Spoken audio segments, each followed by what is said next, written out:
Morning 8th class. This is third video of chapter first of history.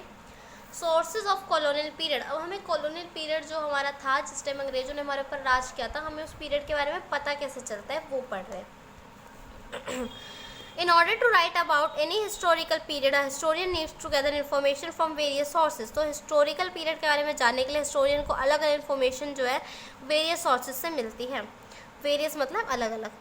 In comparison to the accident to the medieval period, there is an abundance of source material for writing the history of the modern period. तो ठीक है, तो modern period की जो है ज़्यादा evidence हमारे पास हैं मेडिवल पीरियड से ज़्यादा.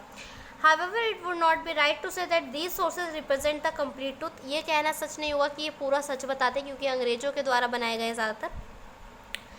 One source needs to be cross-checked with many others to get a relevant acceptable account. तो एक को दूसरे से बहुत मैच कर करके क्रॉस चेक कर करके हमें देखना पड़ता है जिससे कि हम एक ट्रुथ जो है पता लगा सकें. तो administrative records, official record. The British में एडमिनिस्ट्रेटिव मतलब भी ऑफिशियल होता है प्रशासन का यानी कि राजपाट का. The British maintained strict control. जब मैं पढ़ती हूँ तो आप ये नज़र रखा करो कि कौन सी लाइन पे हूँ मैं, ठीक है. The British maintained strict control over administration and had all administration action recorded in documents. तो बहुत स्ट्रिक्ट उनका कंट्रोल था प्रशासन पे, हर चीज़ को रिकॉर्ड करके रखते थे. As a result, all administrative offices from the local to the central level had record rooms where official documents such as letters, department records, survey reports, agreements and notes were preserved. तो ये सब चीज़ें जो है अच्छे से संभाल करके, प्रिजर्व मतलब संभाल करके रखी जाती थी, सारे रिकॉर्ड्स वगैरह.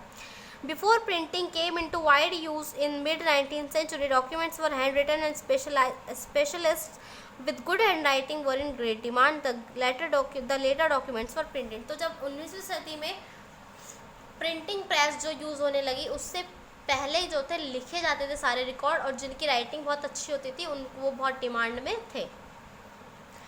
Besides record rooms, the British also built museums and archives. तो म्यूजियम और आर्चिव्स भी होते थे. आर्चिव्स मतलब भी संग्रह और म्यूजियम मतलब संग्रहालय. While artifacts to different period are preserved and displayed for the public in museum. तो आर्टिफैक्ट यानी कि आर्ट से बनी जो चीज़ें हैं, आर्ट वगैरह, वो म्यूजियम में रखी जाती है लोगों को दिखाने के लिए. इंपॉर्टेंट हिस्टोरिकल डॉक्यूमेंट्स जो होते हैं, records of government, families and other organisation are stored in archive. और जो रिकॉर्ड्स होते हैं ना, जो भी लेखा जोखा ये सब होता है, ये आर्चिव में रखे जाते हैं. तो दोनों में आपको फ़र्क पता चला. आर्चिव और म्यूजियम दोनों सेम चीज़ है, पर उसमें लोगों को दिखाने वाली आर्ट से रिलेटेड चीज़ रखी जाती है और उसमें डॉक्यूमेंट से रिलेटेड चीज़ रखी जाती है आर्चिव में. आगे देखेंगे ड्रॉबैक्स ऑफ एडमिनिस्ट्रेटिव रिकॉर्ड्स. अब हमारे पास ये रिकॉर्ड तो है, पर इसका ड्रॉबैक क्या है, यानी कि इसको पढ़ने का नुकसान क्या है.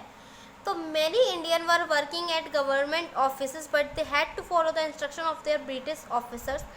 Most of these official records were made from the administration perspective to satisfy their needs. So this record might give only one picture, but the counter picture are also available through other records of the same time. भारतीय भी काम करते थे वहाँ पर क्या होता था बच्चों, मर्जी हर चीज़ में अंग्रेजों की चलती थी. तो वो जो कहेंगे वही रिकॉर्ड्स में लिखा जाएगा. हो सकता है कि गेहूँ हो 5000 टन, लेकिन वो लिखवा दे कि गेहूँ तो 10,000 टन था. तो इस तरीके से हमें वन पिक्चर मिलती है कि उनके दिमाग की चीज़ें वहाँ पर देखने को मिलती है. हमें क्रॉस चेक करना पड़ता है अगर किसी और ने भी उस टाइम का रिकॉर्ड बनाया है उससे. Pre colonial archive. तो कॉलोनियल रूल जब आया उससे पहले के जो आर्चिव है उसके बारे में पढ़ रहे हैं. ड्यूरिंग द एंशियंट टाइम, पुराने टाइम में हिंदू किंग्स जो होते थे did not know the art of keeping return records. उनके पास ये कला नहीं थी कि वो लिख लिख के चीज़ें संभाल के रखें. They got their order inscribed and kept record of victories in battle. Writing was difficult as there was no paper at that time. Paper था नहीं तो लिखना मुश्किल था. तो वो क्या करते थे, दीवारों वगैरह पर गाड़ के रिकॉर्ड्स जो है लिख देते थे कि हाँ हमने ये लड़ाई जीती ये वो. However, few records of events have been discovered. कुछ रिकॉर्ड मिले हैं जो कि ताम्र पत्र पर यानी कि कॉपर प्लेट पर, तांबे की बनी प्लेट पर लिखे हुए हैं. The travelers such as Huon Tsang and Fa Hien from China and Marco Polo from Italy who traveled through India kept an account of everything they saw. तो कुछ जो है ट्रैवलर आते थे विदेश से, उन्होंने यहाँ पर जो भी देखा उन्होंने वो सब लिखा है. उससे भी हमें बहुत नॉलेज मिलती है. From their accounts we get an idea of the administration, social and economic life of contemporary people. Emperor Ashoka kept records for public view on stone pillars which are still intact and can be seen in Delhi and other places of India. तो क्या था traveller के, उससे हमें क्या क्या पता चलता है कि कैसा राजपाट था, कैसा समाज था, कैसी उनकी इकोनॉमिक कंडीशन थी, यानी कि पैसा वगैरह। जो अशोक राजा थे उन्होंने क्या करा था बच्चों, दीवार अशोका पिलर्स पर चीज़ें लिखवा दी थी, जो कि अभी भी हम दिल्ली में देख सकते हैं। ठीक है, आगे देखेंगे बाबर जो थे, जो कि पहले मुगल एम्परर थे। Recorded the detail of his reign in the Tuzuk e Babri, Baburnama में उनकी एक बुक थी बाबरनामा। ठीक है, उन्होंने खुद वो लिखी थी और उसमें उन्होंने सारी डिटेल लिखवा रखी है। अबुल फजल जो थे उन्होंने अकबर की पॉलिसीज़ और उनके राजपाट जो है अकबरनामा में लिखी है। Thus we can see that few archival records did exist in pre colonial India, तो कुछ रिकॉर्ड्स हमें मिलते हैं प्री कॉलोनियल इंडिया के भी। National museum of India, the national museum of India Delhi is a rich source of information for historians and archaeologist.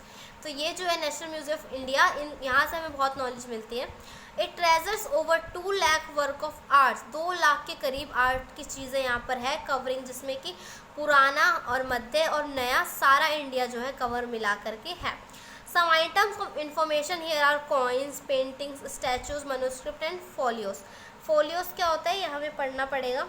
ठीक है, it also has a library stocked with journals and periodicals, they are arranged in a chronicle order. तो देख रहे हो यहाँ पर ये कितना अच्छा होगा म्यूज़ियम, ज़रूर जाना चाहिए। यहाँ पर बहुत सारी चीज़ें हैं, कॉइन्स, स्टैचू वगैरह जो भी उस टाइम पे आर्टिफैक्ट्स थे वो है यहाँ पर, और क्रॉनिकल यानी कि पहले कौन सी फिर कौन सी ऐसी चीज़ें जो है सारी लगा रखी है। द म्यूज़ियम वॉज एस्टेब्लिश 1949 में बनाया गया था ये, और यहाँ पर बहुत सारे आर्टिकल्स वगैरह हैं मॉडर्न पीरियड से लेकर एंशिएंट पीरियड के 5000 साल जो कि सारे मिला करके हैं। Survey reports, survey, the British appointed surveyors to inspect and report to the relief and vegetation and the economic, social, religious and culture condition in the various regions of India. तो India में और चीज़ें देखने के लिए सर्वे करवाते थे Britishers. ठीक है, जैसे अभी होते हैं ना सर्वे आते हैं आपके घर पे पूछते हैं कितने भाई बहन हो, पापा कितना कमाते हैं, ये सब। These reports help in British to know about the regions they were to administer and help them figure out how to take advantage to the condition। तो इस चीज़ से सर्वे से उन्होंने सारी कंडीशन पता लगा ली और कैसे कैसे फ़ायदा उठाना है कंडीशन का, ये भी उन्होंने देख लिया। The surveys included archaeological surveys as well.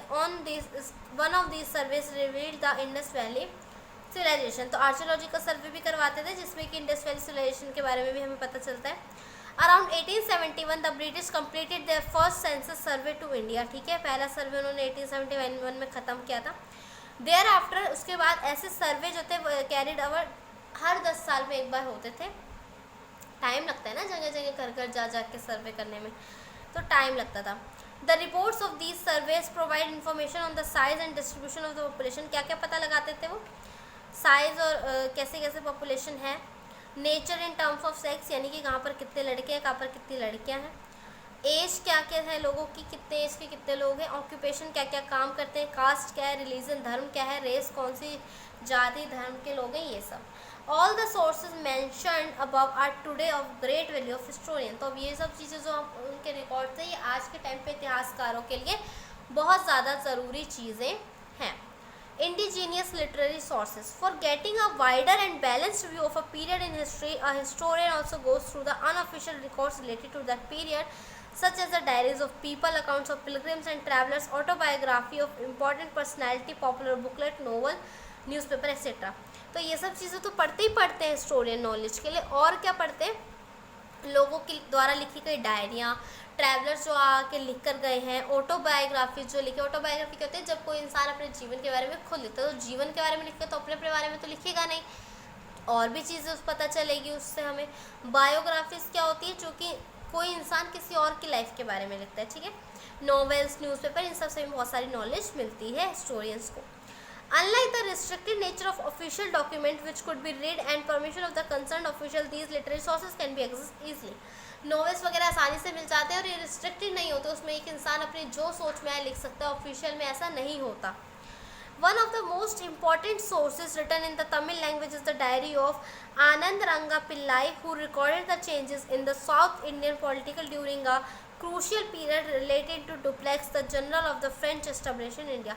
तो फ्रेंच एस्टेब्लिशमेंट भी हुआ था इंडिया में, तो उससे रिलेटेड चीज़ें जो है आनंद पिल्लाई ने लिखी है।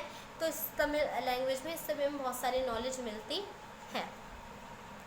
आगे देखेंगे न्यूज़पेपर एंड प्रेस मटेरियल। तो उसके बाद जब प्रिंटिंग प्रेस का बहुत ज़्यादा यूज़ होने लगा तो बहुत ज़्यादा मेजर रोल इन्होंने निभाया, specially in spreading the resistance against the British and Indian leaders. तो इंडियन लीडर और ब्रिटिश रूल के बीच में जो लड़ाइयाँ होती थी वो हमेशा खबर छपती थी अखबार में, तो इससे हमें बहुत नॉलेज मिलती है। The first English newspaper was the Bengal Gazette which was published by an Englishman James Augustus Hickey। तो पहला जो अखबार था फेमस बंगाल गैजेट था, ठीक है, एक अंग्रेज ने ही उसको चालू किया था, जेम्स ऑगस्टस हिकी ने, ठीक है। तो आगे का पार्ट जो है हम नेक्स्ट वीडियो में ख़त्म करेंगे।